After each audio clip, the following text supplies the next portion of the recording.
ಗುರುವೇ ಸರ್ವಲೋಕಾನಾಂ ವಿಷಜೇ ಭವರೋಗಿಣಾಂ ನಿಧಯೇ ಸರ್ವವಿದ್ಯಾನಾಂ ದಕ್ಷಿಣಾಮೂರ್ತಯೇ ನಮಃ. ಎಲ್ಲ ಸದ್ಗುರುಗಳಿಗೂ ನಮಸ್ಕಾರಗಳು. ಬ್ರಹ್ಮಶ್ರೀ ಪತ್ರಿಜಿ ಅವರಿಗೂ, ಸ್ವರ್ಣಮಾಲಾ ಅಮ್ಮನವರಿಗೂ, ಮಹಾವತಾರ್ ಬಾಬಾಜಿ ಅವರಿಗೂ, ಲಕ್ಷ್ಮೀ ರಂಗನಾಥ್ ಗುರುಗಳಿಗೂ, ಜನ್ಮದಾತರಾದ ತಂದೆ ತಾಯಿಗಳಿಗೂ, ಪ್ರಕೃತಿ ಮಾತೆಗೂ, ಈ ವೇದಿಕೆಯಲ್ಲಿರುವ ಎಲ್ಲ ಆತ್ಮದೇವರುಗಳಿಗೂ ನಮಸ್ಕರಿಸುತ್ತಾ, ನಾನು ಈ ದಿನ ಆರಿಸ್ಕೊಂಡಿರೋ ವಿಷಯ ಋಷಿಮುನಿಗಳು ಬೋಧಿಸಿದ ಶುಭ ಸಂಪ್ರದಾಯಗಳು ಅಂತ. ಇದರ ಹಿನ್ನೆಲೆಯಲ್ಲಿ ವೈಜ್ಞಾನಿಕತೆಯೂ ಇದೆ ಮಾಸ್ಟರ್ಸ್. ಅದನ್ನ ಏನು ಅಂತ ಇವಾಗ ನೋಡೋಣ.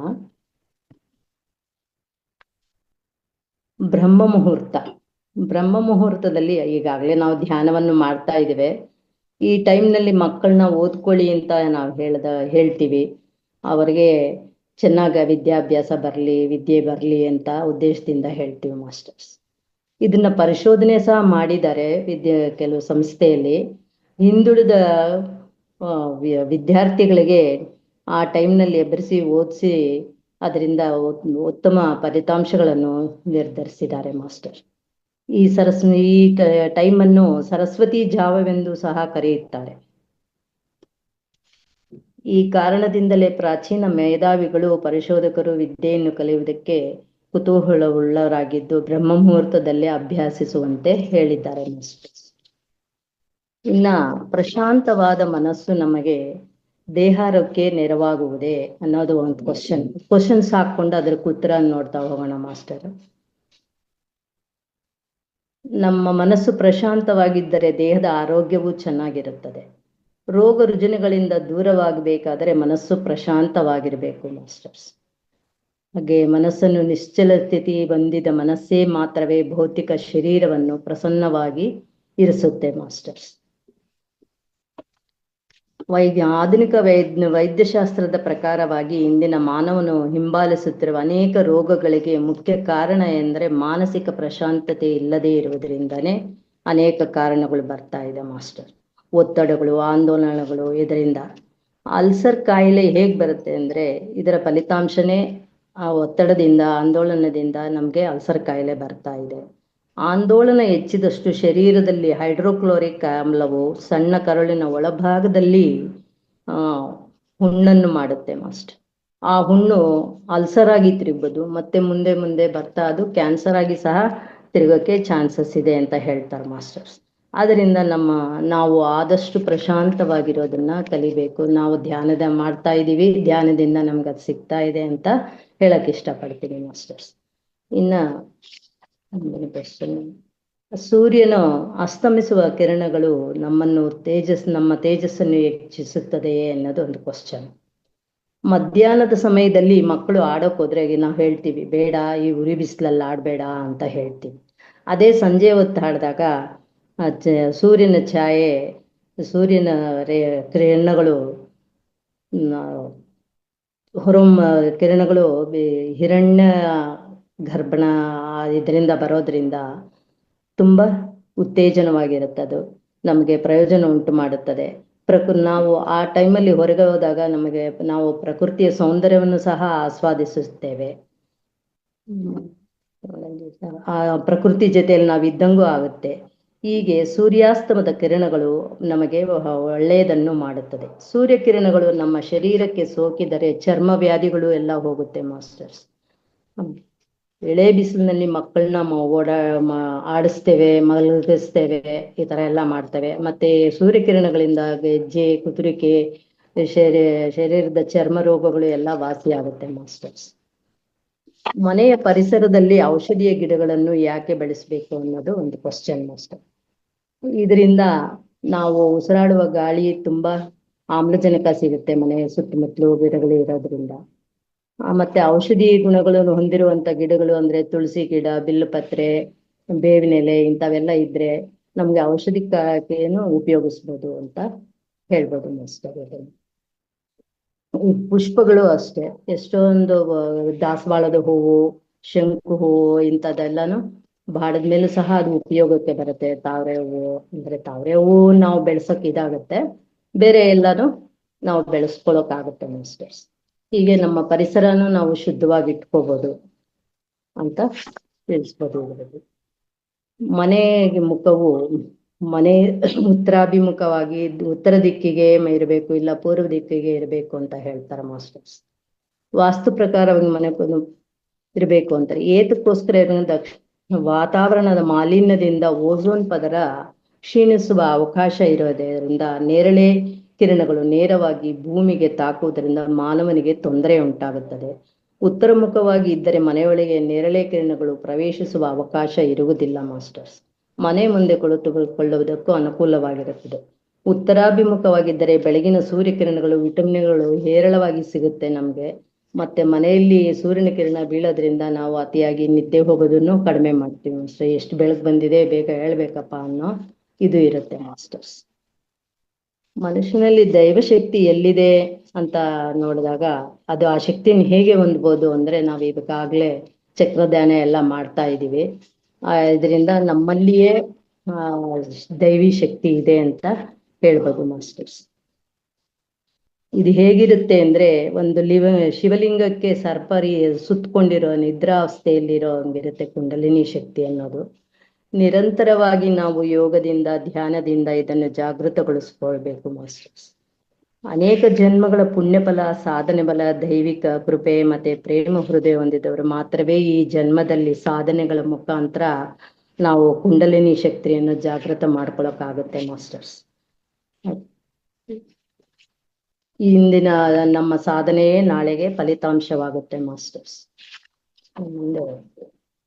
ಮಾನವನ ಜೀವನ ವಿಧಾನ ಹೇಗಿರ್ಬೇಕು ಅಂದ್ರೆ ವಿಶ್ವವು ನಿರಂತರವಾಗಿ ಒಂದೊಂದು ಕ್ರಮವನ್ನು ಅನುಸರಿಸಿ ಪರಿಭ್ರಮಿಸಿರುತ್ತದೆ. ಈ ರೀತಿ ಚಲನೆಯಿಂದಲೇ ವಿಶ್ವವು ತನ್ನ ಧರ್ಮದಲ್ಲಿ ಸ್ಥಿತಿಯನ್ನು ಹೊಂದಿ ದೈವಾಜ್ಞಕ್ಕೆ ಅನುಗುಣವಾಗಿ ಇರುವುದು. ಸೂರ್ಯ ಚಂದ್ರ ಗ್ರಹ ನಕ್ಷತ್ರಗಳಂತೆ ಮಾನವನ ಜೀವನವು ಸಹ ಲೋಕಕ್ಕೆ ಕ್ಷೇಮವನ್ನುಂಟು ಮಾಡುವ ಸತ್ಕರ್ಮಗಳಲ್ಲಿ ಮುಳುಗಿರಬೇಕು ಮಾಸ್ಟರ್ಸ್. ನಾವು ಮಾನವನ ಜೀವನದ ಲಕ್ಷ್ಯ ಸುಖಾನ್ವೇಷಣೆ ಅಲ್ಲ, ನಿಜವಾದ ಶಾಂತಿ ಆನಂದವನ್ನು ಹೊಂದುವುದಕ್ಕೆ ಮಾನವರು ನಿರಂತರವಾಗಿ ಶುಭ ಕರ್ಮಗಳನ್ನು ಮಾಡುವುದಕ್ಕೆ ಅಮೂಲ್ಯವಾದ ಕಾಲವನ್ನು ಉಪಯೋಗಿಸಬೇಕು.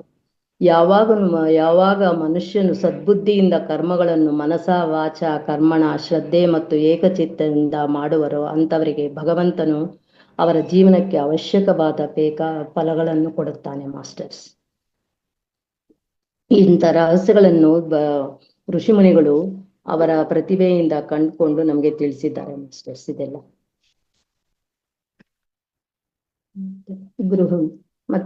ಗೃಹ ಪ್ರವೇಶದ ಸಮಯದಲ್ಲಿ ತೋರಣಗಳನ್ನು ಕಟ್ತೇವೆ. ಹಬ್ಬ ಹರಿದಿನಗಳಲ್ಲಿ ಮಾವಿನ ಎಲೆಯನ್ನು ತೋರಣವನ್ನು ಕಟ್ಟುತ್ತೇವೆ. ಏನು ಏತಕ್ಕೋಸ್ಕರ ಕಟ್ತೀವಿ? ಇಲ್ಲಿ ಮಾವಿನ ಎಲೆಯಿಂದ ಶುದ್ಧ ಎಲ್ಲ ನೆಂಟರಿಸ್ಟರು ಎಲ್ಲ ಬಂದಿರ್ತಾರೆ, ಅವ್ರದ್ದು ವಾಯು ಮಾಲಿನ್ಯವಾಗಿರುತ್ತೆ. ಆವಾಗ ಈ ಎಲೆಗಳು ಆ ಮಾಲಿನ್ಯದ ವಾಯುವನ್ನು ಹೇಳ್ಕೊಂಡು ನಮಗೆ ಶುದ್ಧವಾದನ್ನು ಕೊಡುತ್ತೆ. ಆದ್ರಿಂದ ಇದನ್ನ ಕಟ್ತೇವೆ ಮಾಸ್ಟರ್ಸ್, ಮಾವಿನ ಎಲೆಯನ್ನು. ವಿಷಯಗಳು ಆಮೇಲೆ ಮತ್ತೆ ಹಳ್ಳಿಗಳಲ್ಲಿ ಇದರಲ್ಲಿ ಬಾವಿನ ಸ್ವಚ್ಛ ಮಾಡ್ಬೇಕಾದ್ರೆ ಒಂದು ತುಂಬಾ ಎಲೆ ಇರೋ ಅಂತ ಕೊಂಬೆಯನ್ನು ತಗೊಂಡ್ಬಿಟ್ಟು ಬಾವಿಯಲ್ಲಿ ಅದನ್ನ ಆಡಿಸಿ ಸ್ವಲ್ಪ ಹೊತ್ತು ಅಂತ ಹೇಳ್ತಾರೆ. ಆವಾಗ ಅದು ಬಾವಿ ಎಲ್ಲ ಸ್ವಚ್ಛ ಮಾಡುತ್ತೆ ಅಂತ ಹೇಳ್ತಾರೆ. ಇದನ್ನ ಮಾವಿನ ಕಡ್ಡಿಯಿಂದ ಸಹ ಕೆಲವರು ಹಲ್ಲನ್ನು ಉಜ್ಜುತ್ತಾರೆ ಶುದ್ಧವಾಗಿರ್ಲಿ ಅಂತ ಅಭ್ಯಾಸದಲ್ಲಿ ಇಟ್ಕೊಂಡಿರ್ತಾರೆ ಮಾಸ್ಟರ್ಸ್. ಇಷ್ಟು ಮಾವಿನ ಎಲೆ ಉಪಯೋಗ ಆಯ್ತು. ಆಮೇಲೆ ಹಸಿ ಕಂದನ ತಲೆ ಮೇಲೆ ಬಾಚಣಿಗೆ ಬಳಸಬಹುದೇ ಅನ್ನೋದು ಒಂದು ಕ್ವಶನ್ ಮಾಸ್ಟರ್ಸ್. ತಲೆ ಮೇಲೆ ಬಾಚಣಿಗೆಯನ್ನು ಇಡಬಾರ್ದು. ಏಕೆಂದ್ರೆ ಮಗುವಿನ ತಲೆ ತುಂಬಾ ಮೃದುವಾಗಿರುತ್ತೆ, ಅದಕ್ಕೆ ನೋವು ಉಂಟಾಗುತ್ತೆ ಆ ಬಾಚಣಿಗೆಯ ಹಲ್ಲುಗಳು ತಗಲಿದಾಗ. ಮತ್ತೆ ವರ್ಷದೊಳಗಿರುವಾಗ ಮಗುವಿಗೆ ತಡ್ಕೊಳ್ಳೋ ಶಕ್ತಿ ಇರಲ್ಲ, ಅದರಿಂದ ನಾವು ಬಾಚಣಿಗೆಯನ್ನು ಹಾಕಬಾರ್ದು ಅನ್ನೋದೊಂದು. ಮತ್ತೆ ಮಕ್ಕಳಿಗೆ ಬ್ರಾಹ್ಮಿ ಎಲೆಯನ್ನು ಉಪಯೋಗಿಸ್ಬೋದು ಮಾಸ್ಟರ್ಸ್. ಅದರಿಂದ ಮಕ್ಕಳ ಜ್ಞಾಪಕ ಶಕ್ತಿ ಚೆನ್ನಾಗಿರುತ್ತೆ, ಆರೋಗ್ಯವು ಚೆನ್ನಾಗಿರುತ್ತೆ. ಈ ತರ ಮಕ್ಕಳನ್ನು ನಾವು ನೋಡ್ಕೋಬೇಕು ಮಾಸ್ಟರ್ಸ್. ಮಗುವಿಗೆ ಮೊದಲು ಅನ್ನವನ್ನು ಯಾವಾಗ ತಿನ್ನಿಸ್ಬೇಕು ಅನ್ನೋದಕ್ಕೆ ಮಕ್ಕಳಿಗೆ 6 ತಿಂಗಳಾದ್ಮೇಲೆ ಅನ್ನವನ್ನು ತಿನ್ನಿಸ್ಬೇಕಂತೆ ಮಾಸ್ಟರ್. ಆವಾಗ ಅವರಿಗೆ ಸ್ವಲ್ಪ ಜೀರ್ಣಶಕ್ತಿ ಜೀರ್ಣಾಂಗಗಳೆಲ್ಲ ವೃದ್ಧಿಯಾಗಿರುತ್ತೆ. ಅದರಿಂದ ಆವಾಗ ಕೊಟ್ರೆ ಅವರು ಜೀರ್ಣ ಮಾಡ್ಕೊಳ್ಳೋಕ್ಕೆ ಸಾಧ್ಯತೆ ಇದೆ ಅಂತ ಹೇಳ್ತಾರೆ. ಇನ್ನು ದೇವಾಲಯದಲ್ಲಿ ಪ್ರವೇಶಿಸುವ ಮೊದಲು ಪಾದರಕ್ಷೆಗಳನ್ನು ಹೊರಗೆ ಏಕೆ ಬಿಡಬೇಕು ಅಂತ. ಪಾದರಕ್ಷೆಗಳು ಇಲ್ಲದ ಪವಿತ್ರ ಸ್ಥಳಗಳಿಗೆ ಪ್ರವೇಶಿಸುವುದು ಬೇಕೆಂದು ಹಿಂದೂ ಸಂಪ್ರದಾಯ ತಿಳಿಸುತ್ತದೆ. ಪಾದರಕ್ಷೆ ಇಲ್ಲದೆ ನಾವು ದೇವಸ್ಥಾನಗಳಿಗೆ ಹೋಗ್ಬೇಕು ಮಾಸ್ಟರ್ಸ್. ಆ ಪ್ರಾಂಗಣವು ಪವಿತ್ರವಾಗಿರುತ್ತದೆ ಮತ್ತೆ ಅಯಸ್ಕಾಂತ ಶಕ್ತಿಯಿಂದ ಕೂಡಿರುತ್ತದೆ. ಆದ್ರಿಂದ ಆ ಶಕ್ತಿ ನಮ್ಮಲ್ಲಿ ಪ್ರವೇಶಿಸ್ಬೇಕಾದ್ರೆ ನಾವು ಚಪ್ಪಲಿಯನ್ನು ತೆಗೆದೇ ಹೋಗ್ಬೇಕಾಗತ್ತೆ.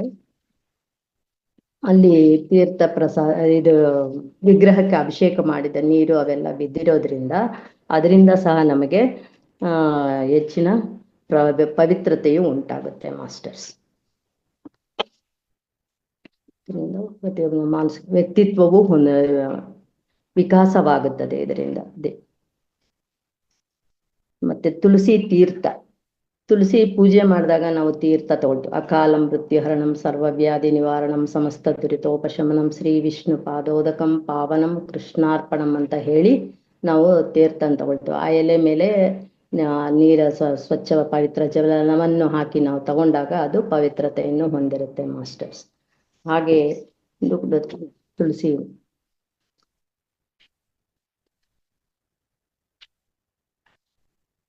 ತುಳಸಿನ BP-ಗೆ, ಇದಕ್ಕೆ ಶುಗರ್ಗೆ, ಮತ್ತೆ ನೆಗಡಿ, ಕೆಮ್ಮು, ಕಫ ಇದಕ್ಕೆಲ್ಲಾನು ಉಪಯುಕ್ತವಾದದ್ದು. ಅದರಿಂದ ನಾವು ತುಳಸಿಯನ್ನ ಬೆಳೆಸ್ಕೋಬೇಕು. ಅದರದ ತೀರ್ಥನ ತಗೊಳ್ಳೋದು ಪವಿತ್ರತೆಯಿಂದ ಇರುತ್ತೆ ಅಂತ ತಗೋಬೇಕು. ಇನ್ನು ಅರಳಿ ಮರ ಸುತ್ತೋದು ಪ್ರದಕ್ಷಿಣೆ ಮಾಡಬೇಕೆ ಯಾಕೆ ಅಂತ ಹೇಳ್ತಾರೆ. ಅರಳಿ ಎಲೆಯಿಂದ ತುಂಬಾ ಆಮ್ಲಜನಕ ಬರುತ್ತೆ ಮಾಸ್ಟರ್ಸ್. ಪ್ರಾಣವಾಯು ಘನೀಭೂತ ರೂಪದಲ್ಲಿ ಬಿಡುತ್ತದೆ. ಗಾಳಿಯ ಸಾಂದ್ರತೆಗಿಂತ ಪ್ರಾಣವಾಯುವಿನ ಸಾಂದ್ರತೆ ಹೆಚ್ಚಾಗಿರೋದ್ರಿಂದ ಅದು ಸುತ್ತ ಇರುವ ಗಾಳಿಯನ್ನು ಶುದ್ಧಿ ಮಾಡುವುದಲ್ಲದೆ ನಮ್ಮ ಶ್ವಾಸಕೋಶದಲ್ಲಿರುವ ಸೂಕ್ಷ್ಮ ಕ್ರಿಮಿಗಳನ್ನು ನಾಶ ಮಾಡುತ್ತೆ ಮಾಸ್ಟರ್ಸ್.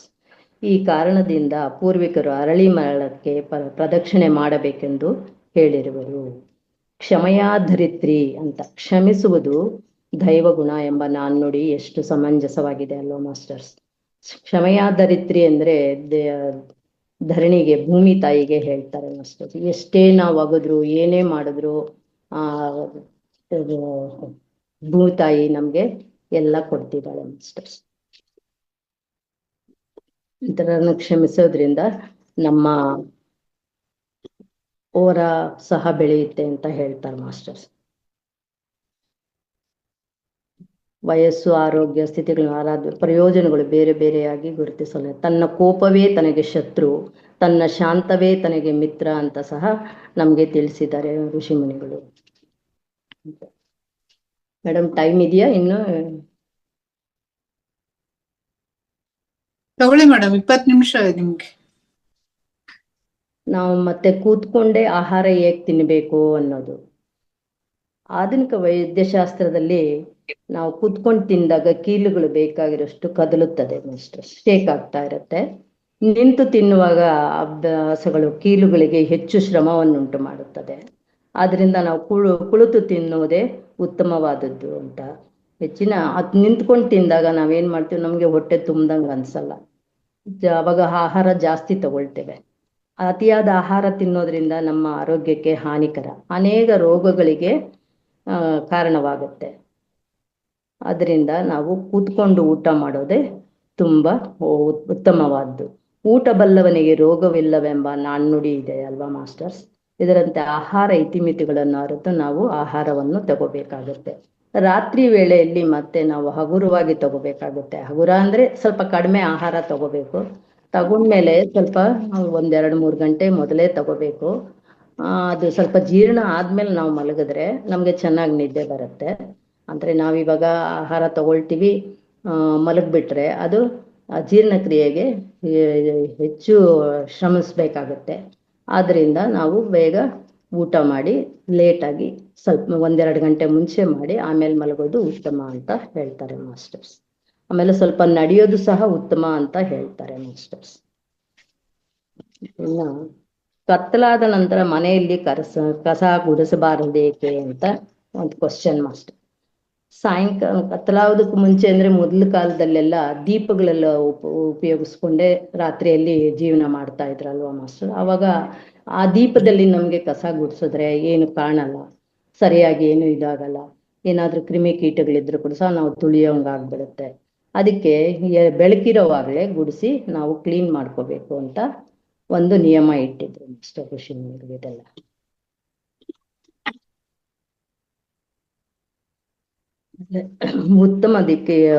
ಉತ್ತರ ದಿಕ್ಕಿಗೆ ತಲೆಯನ್ನಿಟ್ಟು ಏಕೆ ನಿದ್ರಿಸಬಾರದು ಅನ್ನೋದೊಂದು. ಅಯಸ್ಕಾಂತದ ರೀತಿಯಲ್ಲಿ ಅದಕ್ಕೆ ವಿರುದ್ಧವಾಗಿ ದಕ್ಷಿಣ ದಿಕ್ಕಿನಲ್ಲಿ ಪ್ರಾರಂಭವಾಗಿ ಉತ್ತರ ಧ್ರುವದಲ್ಲಿ ಅಂತ್ಯಗೊಳ್ಳುತ್ತದೆ. ದಕ್ಷಿಣ ಧ್ರುವದಲ್ಲಿ ಶಕ್ತಿ ಪ್ರಾರಂಭವಾಗಿ ಉತ್ತರದಲ್ಲಿ ಅಂತ್ಯಗೊಳ್ಳುತ್ತದೆ. ಭೂಮಿಯ ತೀವ್ರವಾದ ಅಯಸ್ಕಾಂತ ಶಕ್ತಿ ನಾವು ನಿದ್ರಿಸುವ ಪದ್ಧತಿ ಮೇಲೆ ಪ್ರಭಾವವನ್ನುಂಟು ಮಾಡುತ್ತೆ. ಮಾನವನ ಶರೀರದಲ್ಲೂ ಸಹ ಅಯಸ್ಕಾಂತವು ಭೂಮಿಯ ರೀತಿಯಲ್ಲೇ ಅಯಸ್ಕಾಂತ ಶಕ್ತಿ ಸ್ಥಾನಗಳು ಸ್ಥಾಯಿ ಇರುವುದರಿಂದ ಉತ್ತರ ದಿಕ್ಕಿಗೆ ಇಟ್ಟು ನಿದ್ರಿಸುವುದರಿಂದ ಭೂಮಿಯ ಅಯಸ್ಕಾಂತ ಶಕ್ತಿ ಸ್ಥಾನಗಳು ನಮ್ಮ ಶರೀರದ ಅಯಸ್ಕಾಂತ ಶಕ್ತಿ ಸ್ಥಾನಗಳೊಂದಿಗೆ ಘರ್ಷಣೆ ಉಂಟಾಗುತ್ತೆ ಅಷ್ಟೆ. ಅದರಿಂದ ನಾವು ಆ ಕಡೆ ಉತ್ತರಕ್ಕೆ ತಲೆ ಇಟ್ಟು ಮಲಗಬಾರ್ದು ಅಂತ ಹೇಳ್ತಾರೆ ಅಷ್ಟೆ. ಮಾನಸಿಕ ಉದ್ರೇಕಗಳು ಕ್ರಮವಾಗಿ ಉಂಟಾಗುತ್ತದೆ ಉತ್ತರಕ್ಕೆ ಇಟ್ಟು ಮಲಗಬಾರ್ದು ಅಂತ ಹೇಳ್ತಾರೆ ಅಷ್ಟೆ.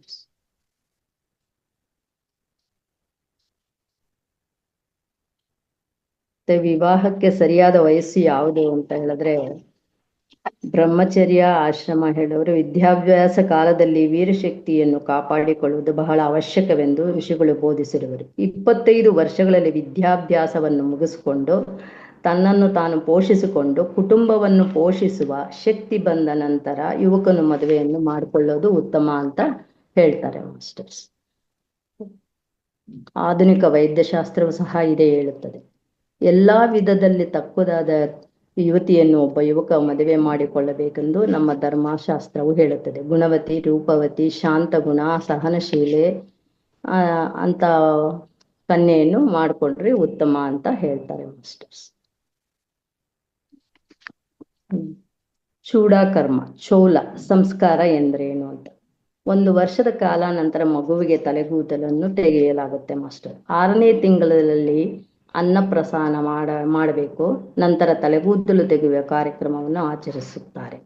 ಕೂದಲು ತೆಗೆದ ನಂತರ ಬೆಣ್ಣೆ ಅಥವಾ ಕಡದ ಮೊಸರಿನ ಮಗುವಿನ ಸುನೀತವಾದ ಗುಂಡಿಗೆ ಮೇಲೆ ಸವರುತ್ತಾರೆ. ಆ ನಂತರ ಮಗುವಿಗೆ ತಂದೆ ಮಗುವಿನ ಗುಂಡಿನ ಗಂಧನ ಲೇಪನನ್ನು ಮಾಡ್ತಾರೆ ಮಾಸ್ಟರ್. ಭಗವಂತನ ಸ್ಮರಣೆಯೇ ಮಗುವಿನ ಸ್ಮರಣೆಯಂತೆ ಎನ್ನುವ ಅರ್ಥವನ್ನು ಇಲ್ಲಿ ಸ್ಮರಿಸುವ ಹಾಗೆ ಮಾಡುತ್ತದೆ. ಸ್ವಲ್ಪ ಹೊತ್ತಿನ ನಂತರಗೆ ಸ್ವಸ್ತಿಕ್ ಗುರ್ತಿರುವ ಗುಂಡಿನ ಮೇಲೆಲ್ಲ ಗಂಧ ಲೇಪನವನ್ನು ಮಾಡಲಾಗುತ್ತದೆ. ಗಂಧದಲ್ಲಿ ಔಷಧೀಯ ಗುಣಗಳು ಇರುತ್ತೆ ಮಾಸ್ಟರ್. ಗಂಧ ಲೇಪನದಿಂದ ಮೆದುಳು ತಣ್ಣಗಿಡುವುದಲ್ಲದೆ ಬುದ್ಧಿಯನ್ನು ವಿಕಸಿಸುತ್ತದೆ. ಆದ್ರಿಂದ ಮಕ್ಕಳಿಗೆ ಅದು ಚೋಲ ಕರ್ಮ ಮಾಡಿದ್ಮೇಲೆ ಉಪಯೋಗಿಸ್ತಾರೆ ಮಾಸ್ಟರ್ಸ್. ಇನ್ನ ವಿದ್ಯಾರಂಭ ಕಾರ್ಯ ಏತಕ್ಕೆ ಅನುಸರಿಸಬೇಕು. ಉಪನಯನ ಆದ ವರ್ಷದೊಳಗೆ ಒಂದು ಶುಭ ದಿನದಲ್ಲಿ ವಿದ್ಯಾರಂಭ ಕಾರ್ಯವನ್ನು ಮಕ್ಕಳಿಗೆ ವಿದ್ಯಾಭ್ಯಾಸದ ಪ್ರಾರಂಭಕ್ಕಾಗಿ ನಡೆಸಬೇಕು. ಈ ಕಾರ್ಯವು ಒಬ್ಬ ವ್ಯಕ್ತಿಯ ಜೀವನದಲ್ಲಿ ಬಹಳ ಮುಖ್ಯವಾದುದಾಗಿ ಪರಿಗಣಿಸಿ ಭಾರತದಾದ್ಯಂತ ನಿರ್ವಹಿಸುತ್ತಿರುವೆ. ವಿದ್ಯಾರಂಭದ ದಿನದಂದು ವಿದ್ಯಾರ್ಥಿಗಳಿಗೆ ಸ್ನಾನ ಮಾಡಿಸಿ ಹೊಸ ಬಟ್ಟೆ ಹಾಕಿ ಗುರುವಿನ ಮನೆಗೆ ಕರೆದುಕೊಂಡು ಹೋಗುತ್ತಾರೆ. ಮಗುವನ್ನು ಯಜ್ಞಕುಂಡದ ಹತ್ತಿರ ಕೂಡಿಸುವರು. ಅಂದ್ರೆ ಆಗ ಗುರುಕುಲದಲ್ಲೆಲ್ಲ ಮಾಡ್ತಾ ಇದ್ರು. ಈಗ ನಾವು ಸ್ಕೂಲ್ಗಳಲ್ಲಿ ಅದೆಲ್ಲ ಮಾಡೋಕ್ಕಾಗಲ್ಲ. ಒಂದು ಒಳ್ಳೆ ದಿನ ನೋಡಿಕೊಂಡು ಮಗುವನ್ನ ಸ್ಕೂಲಿಗೆ ಸೇರಿಸ್ತೀವಿ ಅಷ್ಟೇ. ಪ್ರಾರ್ಥನೆ ಮಾಡಿ, ದೇವರ ಪ್ರಾರ್ಥನೆ ಮಾಡಿ ಚೆನ್ನಾಗಾಗಲಿ ಅಂತ ಪ್ರಾರ್ಥಿಸಿಕೊಂಡು ನಾವು ಕಳಿಸ್ತೇವೆ. ಈ ಥರ ಮಾಡ್ಬೋದು ಮಾಸ್ಟರ್ಸ್. 5 ವರ್ಷ ಆದಮೇಲೆ ಮಾಡಿಸ್ಬೇಕು. ಗುರುಕುಲದಲ್ಲಾದರೆ ಗಾಯತ್ರಿ ಮಂತ್ರ ಹೇಳ್ಕೊಡ್ತಾರೆ, ಓಂಕಾರ ಹೇಳ್ಕೊಡ್ತಾರೆ, ಆ ಥರ ಎಲ್ಲ ಇರುತ್ತೆ. ಅದರಿಂದ ಶಿಕ್ಷಾವಂತರಾಗಿ ಗುಣವಂತರಾಗಿ ವಿದ್ಯಾರ್ಥಿಗಳು ಹೊರಬರ್ತಾರೆ ಅನ್ನೋ ನಂಬಿಕೆ ಇದೆ ಮಾಸ್ಟರ್ಸ್. ಇದರಲ್ಲಿ ಏನಾದರೂ ತಪ್ಪಿದ್ರೆ ನನ್ನ ತೊದಲು ನುಡಿಗಳನ್ನು ಇದ್ರೆ ಕ್ಷಮಿಸಿ ಅಂತ ಕೇಳ್ತಾ ನನ್ನ ಮಾತನ್ನು ಮುಗಿಸ್ತೇನೆ. ಅವಕಾಶ ಕೊಟ್ಟಿದ್ದಕ್ಕಾಗಿ ಧನ್ಯವಾದಗಳು ಮೇಡಮ್. ಧನ್ಯವಾದಗಳು ಮೇಡಮ್.